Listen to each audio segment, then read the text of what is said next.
So after being delayed multiple times for the past 2 years, Morbius was finally released in the theater, which is about the comic book character from the Spider-Man universe and starring Jared Leto as the title character. I was anticipating this film because it seems like Sony was on track with their Spider-Verse movies, but it seems they don't because this was not good.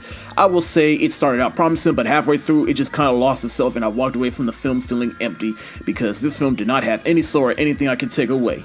This just seemed like Sony thinking they got a hold of the Spider-Verse after the commercial success of Venom, Into the Spider-Verse being critically acclaimed, and the success of Tom Holland's Spider-Man, and Sony just said, alright, let's get stuff out, and the MCU tie-ins were completely forced. I'll say Jared Leto, he wasn't bad as Morbius, I just wish he was in a better film.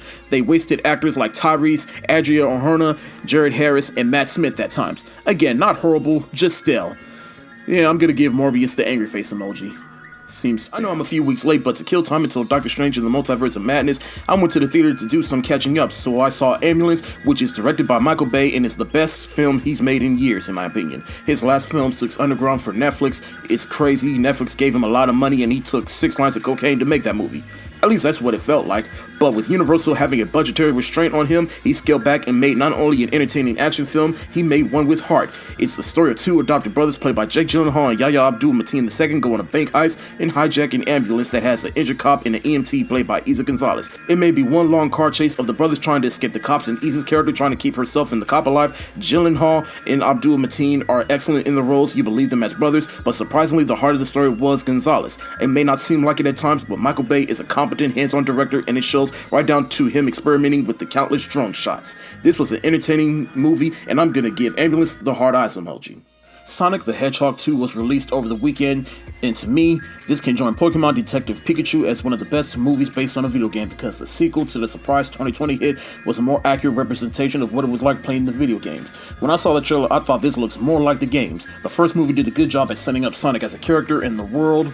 This movie here just went all in on Sonic and his lore. We get the new characters like Tails and Knuckles, voiced by Idris Elba, who shines as this character. Though the film, I would say, is a bit too long, and all the human stuff in Hawaii drags the movie down a bit because I was smiling like a damn doofus at all the Sonic stuff, but then when it got to all the human stuff in Hawaii, I was like, why are we here? Can we get back to all the Sonic stuff?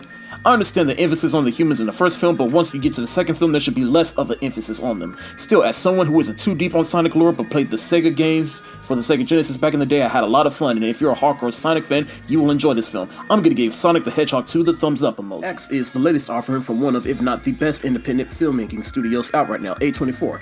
It takes place in 1979 during a time when the pornographic industry is booming, and so this group of people go to this old couple's farm to shoot their own porn, but the old lady witnesses this and is horny and hasn't had sex in a long time and said, fuck me or I'm gonna kill you. Yeah, there's no other way to sugarcoat it. That's literally the plot of the movie. It's graphic, it's violent, which I am okay with, but I need more than that. But in the case of X, I'd say this was a pretty solid throwback to 70s grindhouse films, but it doesn't present itself as a grindhouse film. Some standout performances from Mia Goth, Brittany Snow, Kid Cudi, Jenna Ortega, Martin Henderson. I just enjoyed the ride this film took me on because on the surface, there's sex, but then it gradually goes into the horror of it all. And you feel the weight of the situation of the characters as they're picked off one by one. I'm gonna give X the thumbs up emoji. I've been wanting to watch Alice because it had me curious, and now that I have seen it, it may not be perfect, but it was still a fun movie in my opinion. I don't quite get what people don't like about it. It does feel like 2 different movies, and it does seem like they are trying to cram in a lot for the runtime that they're going for, but for what it's worth, it was fun seeing Keke Palmer in this kind of role, though there were times where she was kind of overcooking it in terms of the acting, but I like it when she does stuff like this. This film is basically the end of the movie Antebellum, but expanded, and if you have seen that movie, then you know what I'm talking about. The other problem I have with this film is that it's made by a first-time director, and it is a white woman, which is weird to me. Yeah, I don't know how to feel about that, but in terms of this movie, I mean, I don't know, I'm just giving it a thumbs up emoji. Seems fair. Well, now that I'm done with the Harry Potter series and the Secrets of Dumbledore is slowly but surely coming around the corner, let's get into the Fantastic Beasts movie, starting with the first film, Fantastic Beasts and Where to Find Them, which is a Wizarding World film that is based on an in-world textbook made by J.K. Rowling, and she introduced some new characters like Newt Scamander, played by Eddie Redmayne, and he goes on an adventure with his many creatures, and there is a plot involving Grindelwald and his war against the Muggles. Look, I don't dislike this film, I enjoy it, even though it seems like every time I watch it, I struggle to stay awake during the middle of the film, and I really do mean that. I fell asleep when I saw this film in the theater back in 2016. At the time, it was great to be back in the Wizarding World with some new characters and a new context and a new setting, but it's clear Warner Brothers strong-armed J.K. Rowling to find a way to continue the Harry Potter universe, and this was the best she could come up with. I enjoy aspects of this film, but did we really need it? Still, I'm gonna give Fantastic Beasts and Where to Find Them the thumbs up emoji. Fantastic Beasts: The Crimes of Grindelwald is a weird, divisive movie for me because on one hand, it does some cool things, like the mystery behind Lita Lestrange, played by Zoe Kravitz. Dan Fogler continues to be the best part of these movies. The Wizarding World continued to expand. Jude Law as a young Professor Dumbledore. Johnny Depp is actually good as Grindelwald, but too bad his BS with Amber Heard got him replaced for the next movie, so it's hard to get behind this character if he's constantly being replaced, which leads into my negatives. A plot that is a little all over the place, an overabundance of characters and callbacks to the Harry Potter universe, right down to a shameless cameo by a character mentioned in the first movie and book, some character contradictions, and some information that contradicts the lore in the Harry Potter books and movies, and it doesn't help that J.K. Rowling's BS from the past couple of years doesn't help. And I'm curious to see if they use this new movie to do some damage control and if J.K. Rowling has clouded the movie's box office. I'm gonna give Fantastic Beasts: The Crimes of Grindelwald the shoulder shrug emoji. Fantastic Beasts: The Secrets of Dumbledore was released over the weekend, and to say that it has a lot going against it is a bit of an understatement. The first two films range from okay to meh. The series is struggling to find its identity. J.K. Rowling's transphobic comments over the years has given people pause, cast members getting into trouble, and actors being replaced, so therefore it's no surprise that the film's box office has taken a huge hit because of all those things. But as for the film itself, it's an improvement over the first two films, but still leaves just a little to be desired. All that said, I will say Mads Mikkelsen is a better Grindelwald than Johnny Depp. Jude Law still kills it as a young Dumbledore. The movie is better paced. Dan Fogler is still the best parts of these movies, but still has no reason for his character return. But they do some slight damage control from the previous film while also continuing the story. I am curious to see what they do with the next two films, but if they don't, all things considered, I'd say this is a great place to leave it. I'm gonna give Fantastic Beasts: The Secrets of Dumbledore the thumbs up emoji. I decided to revisit the American Pie movies because it's been 10 years since the last film, American Reunion, came out, so I said, why don't I just revisit all the movies? Though to be clear, I only watched the theatrically released films. I didn't watch any of the straight-to-DVD spin-offs because I've heard how bad they are, and I don't have the time and dedication to watch them. Plus, I've only seen one of them, Bandcamp, which I had for my PSP back in the day. But as for the first film, I think it's fair to say that it is a 90s coming-of-age classic that still is as funny as it was over 20 years ago. Not only does this film stand out with its raunchy comedic premise, but the characters played by the then young cast that made this film work. From Jason Biggs, Chris Klein, Eddie K. Thomas, Thomas Ian Nicholas, Shannon Elizabeth, Tara Reid, Allison Hannigan, Mina Savari, Natasha Lyon, Eugene Levy, and Sean William Scott as the iconic Stifler. I'm gonna give American Pie the hard eyes emoji. American Pie 2 is the one I've seen the least. Anytime I watched it, I caught parts of it on TV and is aware of some of the well-known scenes, which I thought were funny. Watching it in its full context, it's clear the studio had a hit on their hands and they wanted to capitalize on it. The second film is mainly them in college and they go on a vacation for the summer, and it's just scenario after scenario. They're fun scenarios, for sure, but there was really no point in this particular entry, like we would see return in the other two entries. That said, I did enjoy myself watching this film. It's basically a continuation of these characters doing the next stage in their lives, which will become a running theme throughout all these movies, which I appreciate. The cast still works for these movies, and it was fun seeing Jim and Michelle, the Bandcamp girl, come together. Or maybe I just like the actress, Allison Hannigan, and I've been a fan of her since Buffy the Vampire Slayer, and of course I love her on the show How I Met Your Mother, and seeing her in this kind of movie is fascinating to me. Allison Hannigan should be in more everything.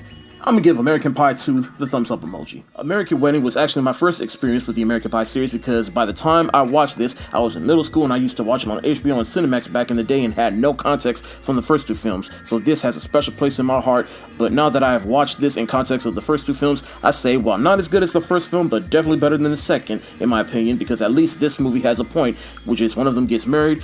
This was the obvious next step in these characters' lives, and that's how they continue to progress these characters into more funny hijinks, and I love how this film essentially deconstructs the Stifler character by forcing him into cooling it with his obnoxious behavior, which makes for some funny hijinks. The gripes I do have with this movie is much of the original characters don't return, either because the writers didn't have anything for them or the actors were going through some personal stuff at the time. Still, this film was able to focus on the important characters like Jim, Michelle, and Stifler, and at the time, a good note to end the trilogy on, while it was still a trilogy. Regardless, I still enjoyed this movie for nostalgic reasons, but it's still a funny movie, and I give American Wedding the thumbs up emoji. American Reunion came out 10 years ago and is my second favorite in the series because we see them as adults married with children and got stable jobs, and some are not where they want to be in life. So they come together for the high school reunion and they all get into their normal hijinks, but they are all grown adults, so they can't get away with some of the stuff they got away with when they were younger, which is funny in itself. I appreciate that these movies focuses on the same group of people through 4 phases of their life, which makes it relatable. All the cast returns and it's almost like they did not miss a step, and it would make sense for them to be where they are in this movie. I'll even say it's funny in my opinion, and yet I remember when this came out, a lot of people didn't like it, but then again, the kind of movie it is, you had to be a teenager or in your early 20s like I was when this movie came out to appreciate the comedy in this movie. And it's definitely clear this movie came out 10 years ago, from the music choices to the pop culture references. Honestly, I don't think any of these movies are bad. The first one is the best and the other 3 are just as good. I'm gonna give American Reunion the same rating I gave the first 2 sequels, the thumbs up emoji. After revisiting the first Hunger Games, I was in the mood to revisit the rest of the series, so I went on to Catching Fire, which I remember being my favorite in the series, the best in the series, and one of my top 10 favorite movies of 2013. And all that is still valid. I swear, Catching Fire aged like fine wine. I wanted to watch it again, which I rarely do with revisiting movies sometimes, but then again, I haven't seen this movie since I rewatched it for the final movie back in 2015. What I like about this movie is we see the characters deal with the consequences and repercussions from the first film, in which Katniss, played even better this time around by Jennifer Lawrence, did one act of defiance and now President Snow is pissed and makes her life a living hell. She is put in a position of hope which she didn't ask for. She's dealing with her feelings with the men in her life. Plus, we got the All-Stars version of the Hunger Games, in which puts everybody on edge because they got out and now they have to go back in. All the cast did their part to expand these characters, and the new characters were excellent, particularly the late Philip Seymour Hoffman. Rest in peace. I was surprised with how much this entry in the Hunger Games franchise got better with time. I'm gonna give Catching Fire the hands up emoji because it's a masterpiece. It's been 20 years since Changing Lanes came out, and I wanted to revisit this underrated gem because I remember watching it on TV back in the day, and that it was interesting to look at, but watching with adult eyes, it's thrilling just watching these 2 men meet at one point. One of them thinks the other wronged him. He gets even, the other gets even back, and it's just fun watching these 2 men, played by Ben Affleck and Samuel Jackson, go head to head on what is perhaps a terrible, horrible, no good, very bad day for them both. I love the film's fast-paced nature because it makes you feel like you are on a time crunch with these characters. The supporting roles are also excellent, from Toni Collette, Richard Jenkins, Tina Sloan, Amanda Peet, Dylan Baker, Sidney Pollack, and the late William Hurt. Rest in peace. If you have not seen this film, I highly recommend it, and if you haven't seen it in years, I recommend you give it a rewatch. I'm gonna give Changing Lanes the heart eyes emoji. Deep Cover is celebrating 30 years, and it was also a first-time watch for me. Prior to watching this film, my knowledge of this film began and ended with the song Deep Cover that Dr. Dre and Snoop Dogg made for the soundtrack, which got me interested in watching it. And this was a pretty excellent crime noir film with some excellent performances by Lawrence Fishburne, Jeff Goldblum, which is a pairing I didn't know I wanted to see, much less in their prime. Their dynamic carries this film because Fishburne plays an undercover cop that goes so far and is smooth with it too, while Jeff Goldblum is just out of place in a crime world, which is why Fishburne comes in and basically bitches him around at times and is smooth with it too. But Fishburne is still the good guy while Goldblum is still the bad guy. The film is directed by Bill Duke, who you may recognize from this iconic scene. He has a couple of films to his name as a director that I didn't even recognize. The music overall is great, and does anybody even know that this film is in the Criterion Collection? I'm gonna give Deep Cover the heart eyes emoji.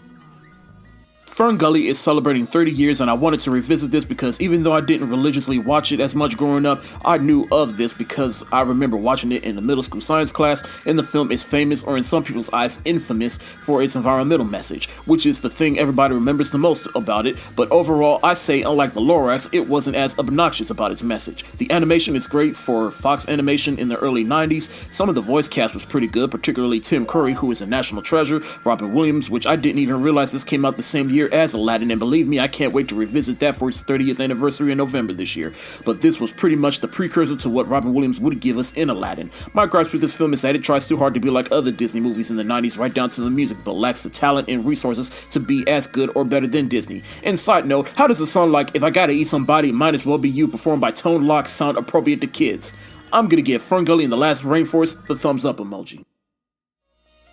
My Big Fat Greek Wedding came out 20 years ago, and I wanted to revisit this because I never got the hype around it. It was a huge deal when I was younger. I always thought it was just a simple woman meets man, then they gets married, and we see how her family deals with it. But watching with adult eyes, I can see now that this film broke some cultural barriers by framing this through the lens of people of Greek heritage and what it was like for Tula, played by Nia Verlados, to grow up in her family. It also helps that she wrote this film and it was produced by a real-life married couple, Tom Hanks and Rita Wilson. Between them two and Verlados making this film as authentic as possible, it was a cultural fade that spoke to everybody, no matter your race, and I can see that now. Is this a favorite of mine? No, but I respect it because of how charming and funny it was. I'm gonna give My Big Fat Greek Wedding the thumbs up emoji. Snowfall Season 5 just wrapped, and as somebody that was late to the Snowfall party, as you might have seen in my relatively recent review of the series prior to now, I dug this season and was on the edge of my seat having to watch the show weekly compared to being able to just click the next episode. This season brought Franklin to his breaking point, as we saw in one of the best wedding episodes ever. Relationships were broken, family became enemies, we saw character growth from multiple characters we wasn't sure we could trust. Hey, Black Twitter, y'all petty for going on her wig. But seriously though, like who was ever in the wardrobe department on this show, y'all did her dirty. This season was pretty much a bridge season to get us to the sixth and final season, in which the way they ended the season with Mama Sissy and Franklin, it's going to be wild. I'm gonna give Snowfall Season 5 the hands up emoji because it is a masterpiece.